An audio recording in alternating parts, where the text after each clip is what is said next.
5 moments in time when the resale value of your car takes a massive hit. So recently I've been talking a lot about how resale value, even though it's not the determining factor whether you should purchase your car, it should absolutely be a guiding factor in how you budget for your purchase. Okay, so the thing is, the gist of my advice is this: don't borrow more money or stretch your loan tenure too long to the point where you have to top up money to the bank when you sell the car. Basically, it boils down to always ensure that your loan balance stays below the market value of your car at any point in time. Now, a lot of you said, yeah, that is easier said than done. Okay, the fact of the matter is, your resale value of your car does not depreciate, follows a straight curve. All right, it's not a straight line. It is a sort of like a reverse exponential curve, and worse than that, there are moments where the resale of your value car takes a sharp dip. And in today's video, I'm going to help you identify what are those 5 points, because the idea is that when you know for your car when is the moment that your resale value will take a massive drop, that is when you know you can time, either if you're talking whether it's in purchasing a used car, you can time your purchase so that you can get the best possible deal.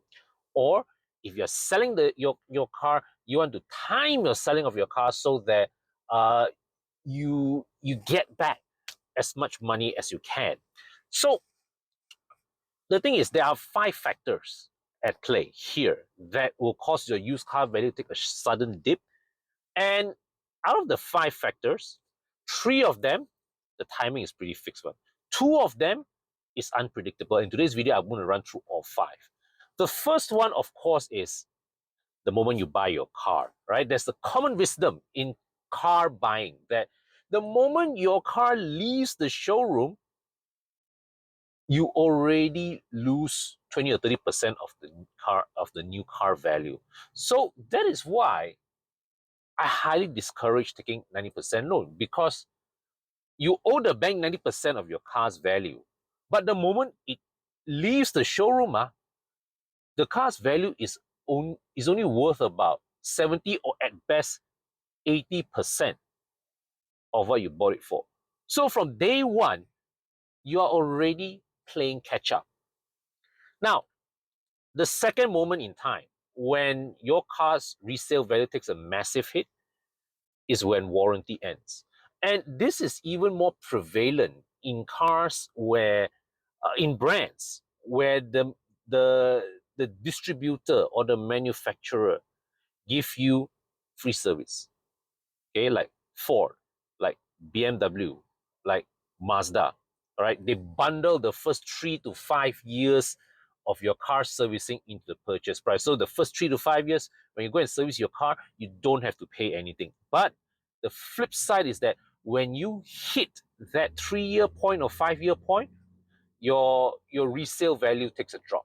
And also, this is also especially prevalent with EVs and plug-in hybrids, because of the natural fear that when it comes to EV and plug-in hybrid, users always want the security of the warranty, okay, to protect them against battery failure, right? So that is also why when your car is nearing the end of warranty, if the brand, if the distributor, if the principal offers you the option of buying an official extended warranty, it's definitely worth buying one.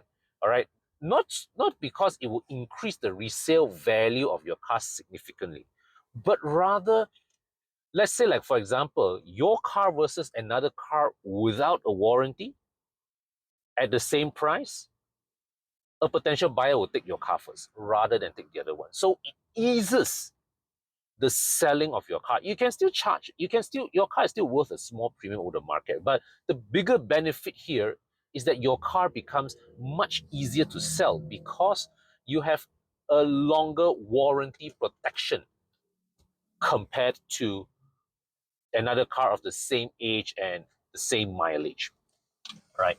So the third factor, this one, same for every car, the 10-year mark. Why? Because at the 10-year mark, it's when banks will no longer loan money to the next buyer to purchase your car. So the moment when the car transitions from being eligible for loan to become a cash buy, that is when the resale of your value of your car will take a sudden dip. And you can talk about a sudden drop of easily 20K, 30K, depending on the value of your car at that point in time, right? And the thing is that actually for some cars, the dip in value starts, right? The depreciation accelerates at about the 8-year mark, okay? Because at the 8-year mark is when the car is going through the last 2 years before it can qualify for loan. All right. So it takes the depreciation accelerates when it goes into the 8th year, and when you at the end of the 9th year, it goes for a sharp drop. There's a sharp drop, right? So in the case of some cars, like let's say for example a BMW M car or a Mercedes AMG, that kind of special edition cars, or rather a performance halo model, that 10-year, the 9-year mark is when the price takes a dip, and maybe after 15 years, 16 years, when the car hits a certain legendary status, there's a possibility it will swing back up. But it will all take a dip at the 9-year mark. After the car, hits 10 years, that's it. Right? Once the banks will no longer loan money to fund purchase of a car, that's when the resale value of your car takes a hit. Now, the remaining two so the three factors that I've covered thus far, these are all predictable based from the day you purchase the car. It means that on the day you buy your car, you know this car, when is the warranty going to expire? When is it going to hit the 10-year mark? You know. Now, the other two factors is you cannot predict one. It's not entirely dependent on the age of the car. The first one is when a new model is launched. So let's say, for example, like a 5 Series, right? When BMW launched a new 5 Series, the outgoing 5 Series, all of it, the resale value will drop. The one before also will drop. All right? It will be a sudden drop because now it's become a 1 generation before model or a 2 generation before model. But those 3, 4 generation models ago earlier, those are safe. So like for example, when the G60 was launched, G30 values would have taken a hit. F10 values would have taken a hit. But E34, E39, no, those are too far back to be affected already. All right? But the ones that immediately from current gen become previous gen, those models will take a hit. But on the flip side, if a model is discontinued without a successor, then the reverse happens. Not only will the depreciation not take a hit, it may slow down. So I give you an example. E-Class Coupe, the C238, Mercedes introduced the CLE, which I always say it's a cheating car because the CLE is built on the C-Class platform. The E-Class Coupe was a proper large size or mid-size tourer, right? Whereas the CLE is based on the smaller C-Class platform. So the presence of that car, the aura of that car, it's just not E-Class level. Even though Mercedes would say that it is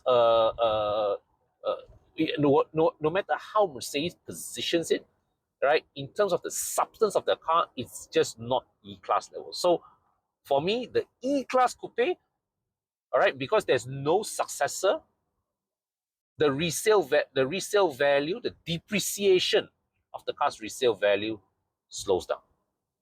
All right, and it may even swing up in the future faster than, say, there's a possibility that it may even swing up because the E-Class Coupe before that, right, the C207 was a C-Class platform base. So the C238 was the only E-Class Coupe after the W124 that was properly built on an E-Class platform. So in that sense, it's that special.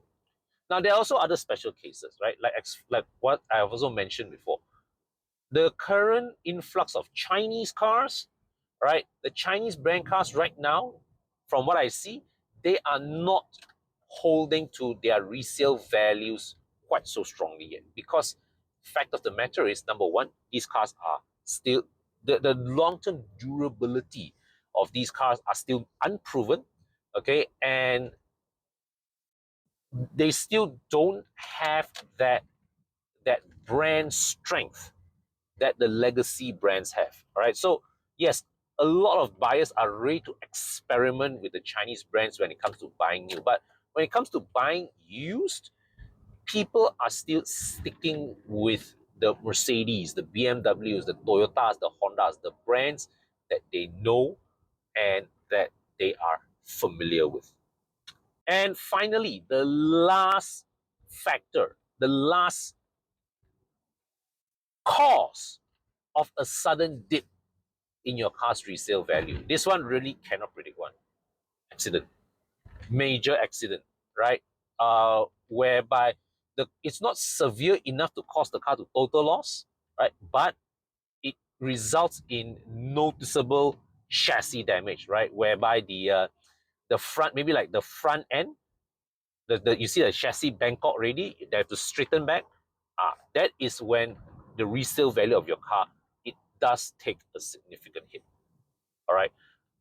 That's why for me, I always believe that when it comes to accident cars, if the structural damage is at the overhang areas, means that at the bumper areas, it's okay, can fix. But if your damage is in the wheelbase area, right, between the front and rear axles, in my opinion, the car should straight away total loss. It should be a total loss because the car is no longer structurally sound. Okay, the, the, the axles may not even align properly anymore. All right. So yeah. So hope today's video is helpful. Okay, in helping you whether is it you are selling your car, help you decide when is the best time to sell your car, or if you're buying a used car, help you decide. Okay, let's say like for example, if you're aiming for a certain, let's say a 5 Series, right? Do you want to buy a 5 Series at 2 or 3 years before with 2 or 3 years warranty left, or right, buy one that is nearing the end of warranty where you have a bit more leverage to tekan the price a bit. All right.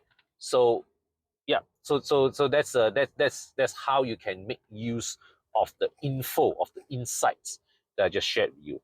And of course, if you have a car to sell, on the 6th of July at the Strand Kota Damansara, I'm having a one-day event where you can bring your cars, park it there for free, and sell it. Okay, so if let's say if a direct buyer meets you, buys the car straight off you, you are welcome to take the transaction offline, totally no charge. All right, but of course, we also offer you the option of pre-event detailing to clean up your car, to dress up your car.